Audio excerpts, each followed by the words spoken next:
Welcome aboard the Boat Buyers Secret Weapon podcast, where we're dedicated to helping first-time and experienced boat buyers find the right boat at the best price so they have years and years of boating fun, because life truly is better on a boat.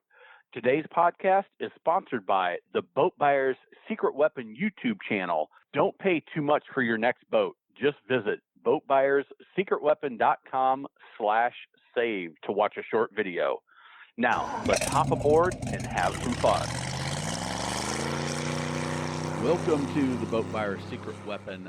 I am your host, Captain Matt, and today we're talking about 5 types of boat buyers that you'll run into out there. And which one are you? Because I've got some advice for each of these 5 types. So let's start with number 1. Number 1 is the guy that just jumps in when he sees the shiny boat with the cool stuff on it, like this Sea Breacher. If you watch my my 10 cool boating inventions, this is one of the top ones in that video. But this guy jumps out, sees a boat that looks awesome, super cool, and buys it on the spot without thinking about how is he going to actually use the boat? Where is he going to keep it? Does it fit into his budget? Where is he going to store it? Will the other people in his family or the other boaters enjoy it if that's part of the equation? But I see it happen. This often happens at boat shows where, you know, you're looking at boats and you just see something that's awesome and you get caught up in the moment and you make the decision and you buy it without really thinking about, is this going to actually accomplish what we want to accomplish in our boating lifestyle? And what happens is that next year they have to trade it in, or they get out of boating completely because it wasn't as fun as they thought it would be, and they take a big financial hit in those cases. One way to avoid that is to check out the free resources we have here. The over almost 200 videos that have almost 2 million views over, we're getting close to 14,000 subscribers, the Boat Buyers Toolkit and the calculator, and the free 7-day pass to the U.S. Boat Expo. All free resources that can help that guy right there. The next is, I call him the engineer. This is the guy that walks in, he's got a paper and pen, a clipboard, a notepad, and is taking notes on everything, getting into what's the mills on the gel coat, what's the mills on the upholstery, getting into every crack and crevice, which isn't necessarily a bad thing. What you want to be careful, if you're this engineer, if you're this detailed type person, is to remember the big picture. What's the big picture of the boating lifestyle that you're going after, so that you can make sure that you're diving into the right details. Hey, if budget's a concern, you may have to give up a little bit on, you know, the perfect engineering to get the boat that's going to suit your lifestyle. You also, what can happen is you get so caught up that you turn into our last one that we'll talk about here and in just a little bit. So let's look at the next one. The next one, and I can be guilty of this, I am a big deal seeker. If I see a deal, I am all about it. And this is the guy that wants to buy the best deal, the cheapest boat that they can find. And again, not thinking about the lifestyle, not thinking about maybe there's some issues with this boat. Maybe there's a reason this is such a good deal. Maybe there's something else that I'm overlooking here. And that's where the toolkit can really come in handy. And just remembering, focusing on that lifestyle and making sure that even though this is a great deal, is this going to suit our lifestyle? It's the same thing with the shiny boat guy. Is, hey, it's attracting them like crazy. This thing's awesome. This thing's such a great deal. But does it suit your boating lifestyle? And if you are this person, and this is me, my wife has to reel me in all the time saying, yes, this is a great deal. However, is this going to suit us for the long term? Is this going to make us happy? And by us, she means her. Is this going to make us happy for the long haul? So Yes, I want you to get a good deal. That's why I've created the First Time Boat Buyers Academy to help walk you through this whole thing, and specifically the magic money saving method and the 6 additional negotiation techniques when you're working with a dealer so that you can get a great deal. But first and foremost is the boat right for you and your boating lifestyle and your budget? Okay. Next is the speed demon. The speed demon, all they care about is how fast does this boat go? Oh, what motor's this got in it? How fast does it go? In the reality for most people boating is the wide open throttle when you pull up the from the ECM, the electronic control module on a boat motor, 90% of the time, you're going to see that top 2 bands of the RPM range, which is usually close to the wide open throttle and almost wide open throttle. You're going to find that has maybe a total of an hour on it. So yes, I do like to get out, go wide open throttle, get that baby trimmed up, and just scream down the lake for 30 seconds, a minute. But then you're going to pull back the throttle, and most of your boating is going to be at an easy cruising speed. So all too often, some people get caught up in the how fast is the boat versus how is this boat going to work for the way we boat 80% of the time. Are we going to do water sports? You don't necessarily need speed to do the water sports. You need the ability to pull them out of the water quickly. If you're just doing some cruising, hey, that top end speed isn't that important.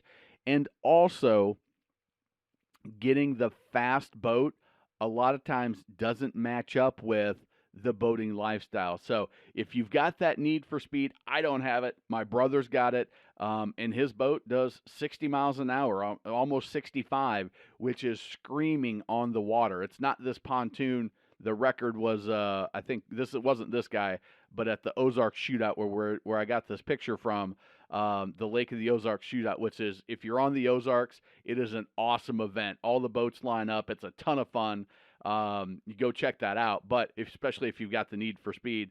But it is getting the boat that suits your lifestyle, and if speed's a part of that, consider it, but don't focus 100% on that motor because the other aspects of the boat are as important. Okay.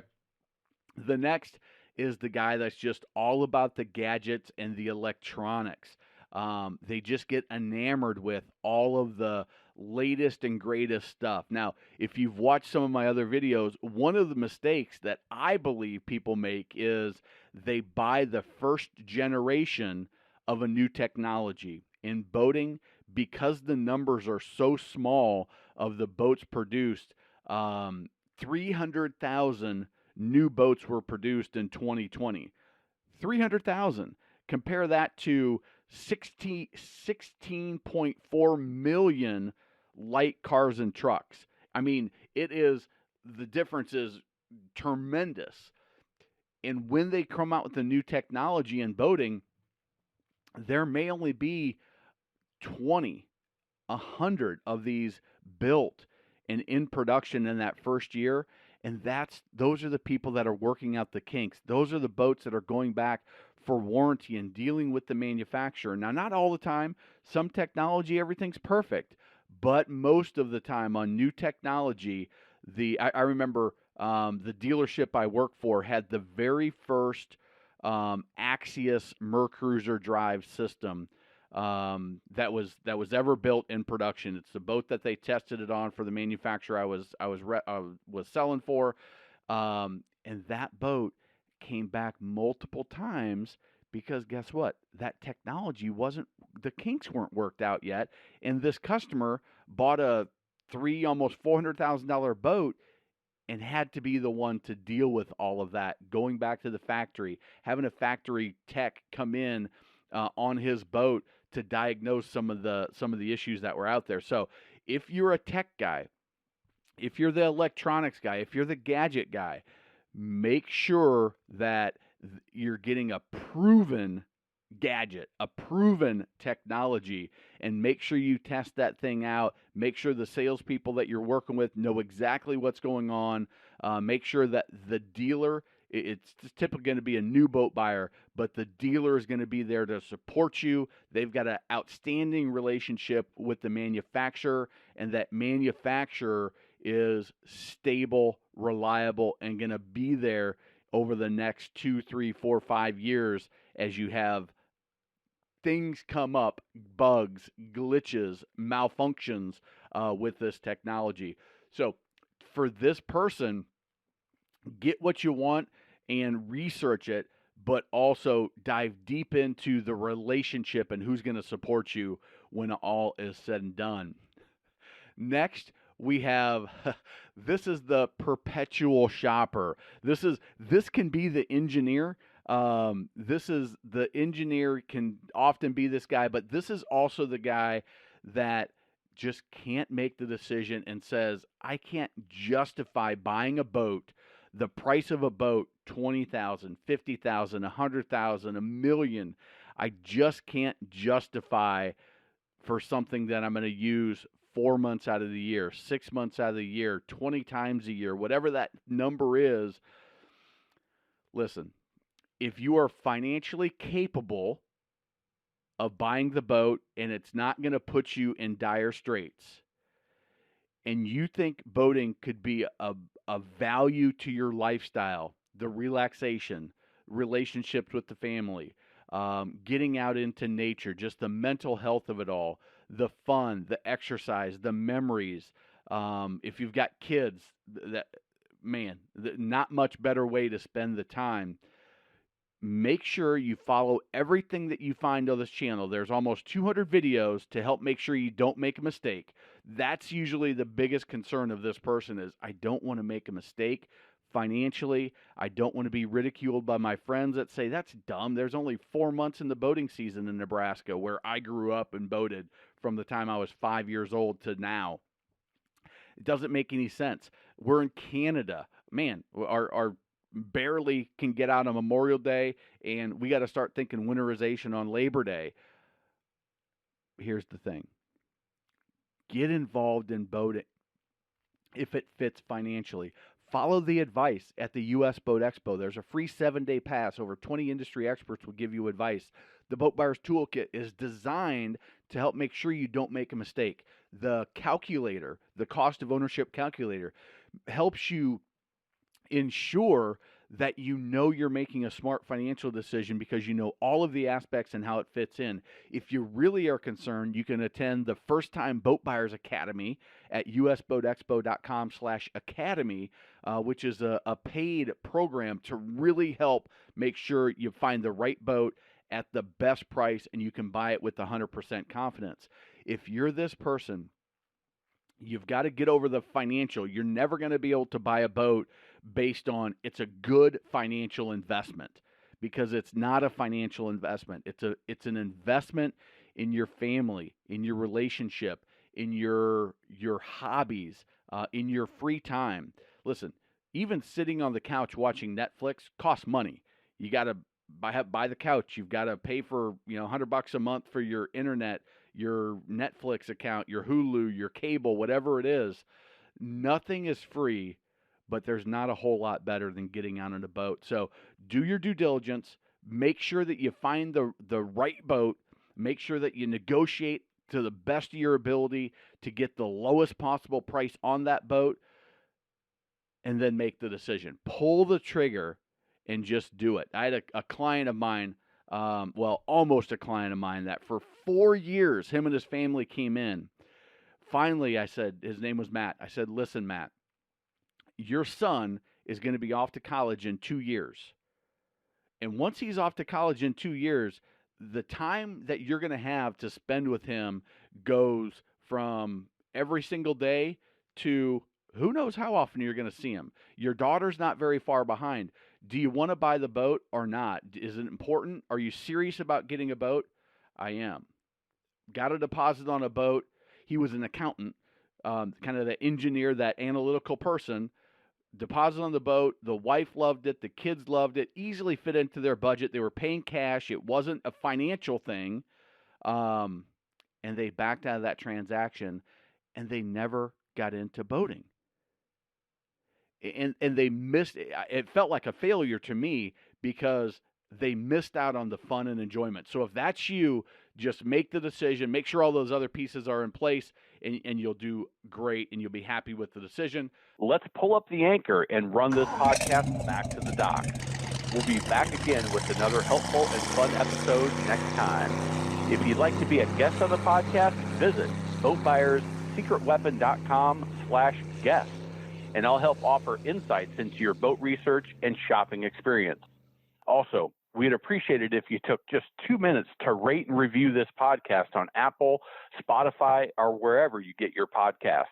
It helps others find us so we can help more boaters. If you enjoyed this episode, please share it in your boating groups on social media. They will certainly thank you.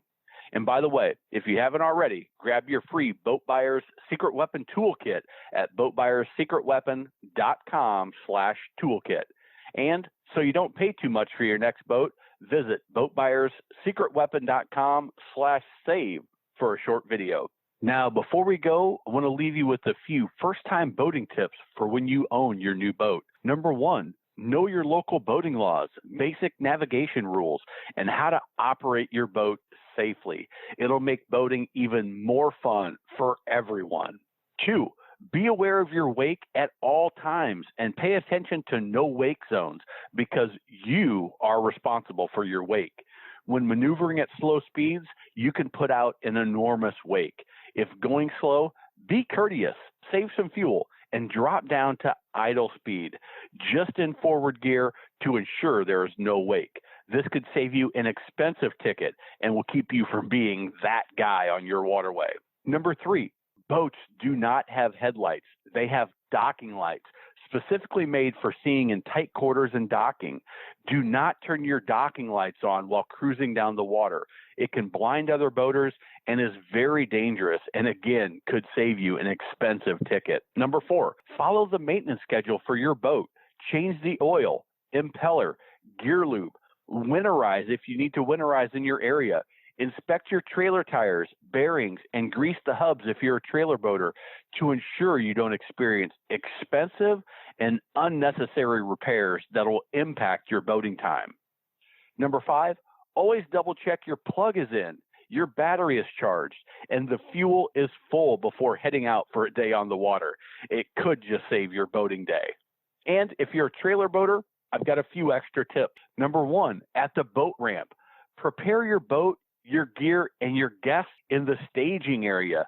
Then, when you're ready, back down the ramp, unload the boat, head to the parking lot, and right back down to your boat to be fast and courteous to your fellow boaters and don't tie up that ramp unnecessarily. Next, use transom tie-down straps when trailing your boat. Very bad things can happen if you don't, and they do happen. 3, check everything in the boat is secure before heading down the road. Seat cushions, gear, keys, towels, even tubes and lily pads can get blown out when pulling your boat down the highway or interstate. And most important, have fun. Enjoy your boat and get on the water as much as possible because life truly is better on a boat. Until next time, this is your friend in boating, Captain Matt.